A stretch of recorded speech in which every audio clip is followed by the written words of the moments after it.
Dragon Ball fans, we got some insane updates regarding GT content in Dragon Ball Sparking Zero and also manga content, and even more so than what you think. And I'm not just talking about that interview that we will go over right now, and I'm not just talking about Super Saiyan Blue Vegeta's manga exclusive attack, although I will talk about that. I'm your boy Kaizen, like, subscribe and enjoy the video. So firstly, we just got an insane update and a borderline confirmation for GT content and characters in Dragon Ball Sparking Zero. Now first of all, you've probably already seen the interview that's happened a couple days ago. I'll just go over it very quickly. So this was an interview that had everyone thinking that Dragon Ball GT is officially confirmed in Sparking Zero, and it came from an interview from IGN in China. Now I'll just summarize it. So in this interview they basically said, this was with is it Furutani, I believe that's his name, the director of Dragon Ball Sparking Zero. He said there will be GT characters from the early, middle and end or late stages of Dragon Ball GT. And of course this had the community like going crazy, thinking it's official, and it's kind of wild how they confirmed it like that. But it turned out that this was most likely, in fact almost definitely, a translation issue, and there's no surprise there. And there was like it was cleared up a bit what was actually said, and I'll put it on screen now. This was discussed by Air Dokkan on Twitter, and someone else helped him translate it. So essentially what they said was, first they'll add characters that appeared most in scenes. In addition, it will continue on what happened in previous Budokai games, so popular characters in the early, middle and late stages of GT will be taken into consideration, in quotations. So basically it means GT isn't a main focus. Instead they'll be looking for like the popular main characters and appearances in past Budokai games. And before I continue, like, yeah, I get what they're saying, but let's be honest, especially back in the day before Super, GT was the shit, pardon my language. Like, that was the one. When you played Budokai Tenkaichi or Budokai, you'd look at the GT characters, especially the Super Saiyan 4 characters and Super Saiyan 4 Gogeta, and I guess Omega Shenron too. And then it says, but it means that technically GT isn't shoved out the window entirely. It all depends on the popularity and background of Budokai Tenkaichi. And I'm not gonna lie guys, like, yeah, I guess they're saying it's technically not confirmed, it's all based on popularity. But then if it is based on popularity, like, in what world, in what dimension, what stratosphere is the GT characters not considered popular? Like, don't get me wrong, it could be that we won't get all the characters, but just the ones that are key characters. So Super Saiyan 4, Goku, Gogeta and Vegeta, Omega Shenron, and I guess Super 17 and maybe Baby Vegeta. And they could say that's all. Now what it could be is, and this happened in previous Dragon Ball games, I think in Xenoverse 1, and I'm not sure about Xenoverse 2, maybe. What happened is we'll get some characters in the base roster, like the most important characters, and then the rest would be DLC. And I'll be honest guys, a lot of us are thinking this. It's likely we will get GT content as DLC, not officially, like maybe we can get in base game, but likely we will get DLC. There's no chance that we won't get any GT content, you know what I mean? Like, it will just be such a waste of fumble. There's no reason not to. It's not like the manga content where they're like, oh, it's not animated yet, it's exclusive, we can't use it till it's animated. GT has happened, it's done. It's popular, it's always going to be popular, like it's Dragon Ball, every part of Dragon Ball is going to be popular. So yeah, what I'm hoping is, and what I think will happen is, we'll get some characters in the base roster and then the rest will be GT. Oh, and by the way, regarding the IGN interview, apparently other interviews or other media like companies, when they did the interview, it was slightly different answers, and maybe that was a better translation. For example, one said, our priority is given to characters that are very active and appear frequently in the original manga. Considering that this game is part of a series initially developed with the concept of the Tenkaichi tournament, our selection will mainly focus on familiar characters that emerge in the middle and final parts of the original story. Now when they say original story, could they be talking about GT? I guess you could say they're just talking about Z. Really they should be talking about, when you hear original story, you should be talking about OG Dragon Ball, but I doubt they're talking about that. So yeah, that was that interview, and obviously the community was going crazy over that. But we just got something that, in my opinion, in my humble opinion, is even huger. In fact, obviously I can't say it's a confirmation. In fact, I will say take it with a grain of salt. This is not an official on paper confirmation, but like, you can hear this and you can think for yourself, this is damn near a confirmation. So Sean Shenmue, the voice actor of Goku, was on a panel with a bunch of the other cast members, like the actor for Gohan, and I think Chris Sabat was there for Vegeta, I'm not sure. I'll put it on screen now, and I'll just play what he said real quick. because he's been directing me on this last game we've been working on. And keeping track of, you know, I didn't realize that subtly changing the voice for every single form was going to bite me in the ass later. And so keeping track of all that for like Super Saiyan 4, Super Saiyan 3, God mode red hair, God mode, and it's all real subtle different things, you know. And okay, so you should have heard what he said right there. So he was saying that, you know, obviously this game has been challenging. Obviously, like, it's always challenging for him, it's his job. He was saying going over the different forms one by one was hard because, of course, each form of Goku has like a different aura. Like Super Saiyan 3 is more serious, whereas Base is probably like more goofy and whatnot. Super Saiyan 1, when he was fighting Frieza, was probably more angry. But then what he said was Super Saiyan 4, and not only that, but that was the first form that he mentioned. And it's likely that if he was doing Super Saiyan 4, that was one of the last forms that he recorded for, and so it was more fresher in his mind, and that's why he may have, you know, mentioned it first. Of course, that could be reaching. You guys let me know what you think. And of course, he could be just, you know, saying it to exaggerate, or not even exaggerate, just to express how he had to go over so many forms one by one, and so he was just listing a bunch of Goku's forms. I mean, he's done Super Saiyan 4, of course. I just feel like he wouldn't have slipped that up and as the first form he mentioned regarding this game if it wasn't for the fact that he did go over Super Saiyan 4 for this game. And honestly, I think that even if it's DLC or base roster, like, there is no chance that we won't get some form of Super Saiyan 4 content in this game, whether DLC or base roster, future update, wherever it is, even if it's years from now. Although if it is years from now, maybe he hasn't recorded it yet, I don't know, we'll see. But I just thought that's insane. And speaking of content that we aren't sure will be in the game but borderline is confirmed, is the manga content.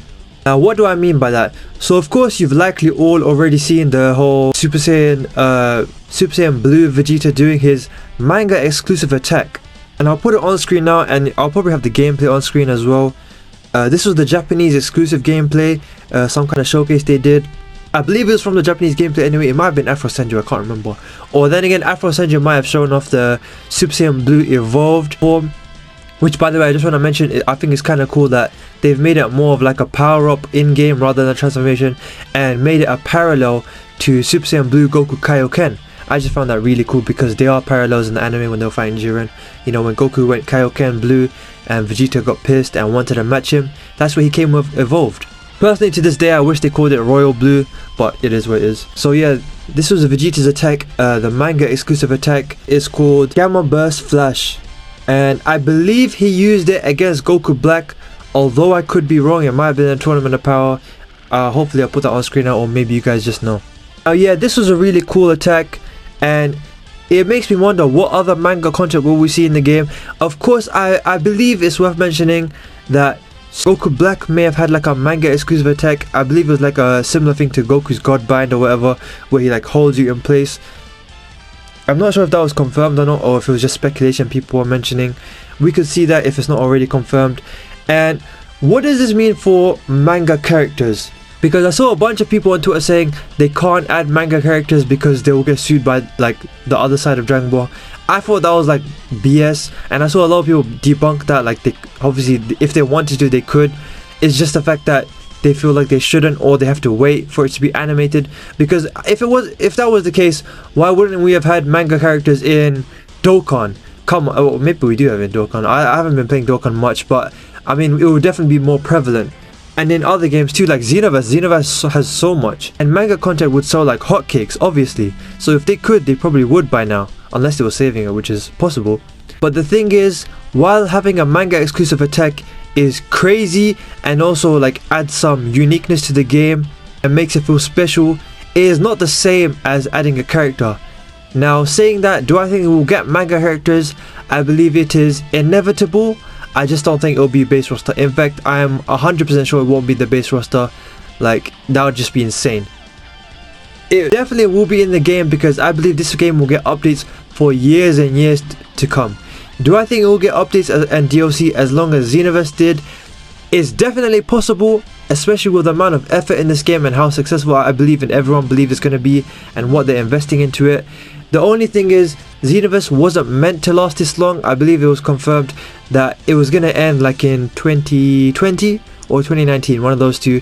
But then COVID happened, and then they had to delay their development for Sparking Zero. So they kind of kept Xenoverse 2 going to keep us entertained. and we love them for that. And it did keep people entertained. Like, every time we thought Xenoverse was gonna die, like, look at the latest DLC. This is one of the most hype I've seen for a Xenoverse DLC in years. And it was also very good. Like, they actually improved the game, and obviously the whole PS5 and Series X new gen update is great. So will we get manga content? Yes. Will we get crazy stuff like Moro and Granola and Black Frieza? Probably, just not anytime soon. And I believe we'll get more than just Vegeta's Gamma Burst Flash. I'm almost certain. Like, I feel like that's just a teaser of what's to come. Now, other than that manga content, what manga content do I think we'll get from the get-go? Well, I'm not 100% convinced. I was just thinking about this. You know how they said there's a pre-order bonus where you get Broly and Super Saiyan Blue Gogeta? Of course, they're in the base game anyways, but you can get them through pre-ordering without having to unlock them. So I guess like you gotta play the story mode to unlock them. Well, they said that you also get a character which has never been in a Dragon Ball console game before. I believe they might have said game in general, but I'm just gonna say console game just in case. And that had everyone wondering, like, what character could it be? I saw people saying Android 21. Guys, it won't be Android 21 because she's in Fighterz, and I think she's even in Xenoverse and Dokkan and Legends. It's not gonna be Jaco. He's in Xenoverse too. Heck, I don't think it will even be any of the movie characters. I mean, every movie character is in a Dragon Ball game, like Turles, Lord Slug, Android 13. I believe Android 13 is in Xenoverse, right? He might not be, but he's definitely in some other games. And don't forget, there's a lot of characters in Tenkaichi 3 that aren't going to be in this game, or at least haven't been confirmed yet. So I don't think it's going to be a GT character, because those have been in the game before, and I believe they will save that for like either just in the base game or DLC. It won't be a pre-order exclusive like how Super Saiyan 4 Vegeta was in Xenoverse 2, or was he Xenoverse 1? I can't remember. You get the idea. I think he was Xenoverse 1 DLC. So could it be a manga character? I think so. Now hold on. I'm not saying it's going to be Moro or Granola or something, because we just said that's kind of too crazy. That's too much to ask for from the get-go, day one in the game. So what character could it be from the manga that isn't past where the anime ended off, or at least the movies? Now, personally, I thought about this, and I think it will be Goku Black in his regular Super Saiyan form, because that's manga exclusive and it's different to the anime. And it's not like it's overstepping boundaries. It's not like it's going past where the anime left off. It's just an alternative Goku Black which wasn't in the anime because they chose to go a different route. In fact, now that I think about it, was Rose even in manga? I can't remember. I think I skipped the arc in the manga and I only read ahead of Super, or I read from the tournament onwards. So yeah, that's an interesting thought. You guys let me know who you think the pre-order exclusive character is that hasn't been in the game before.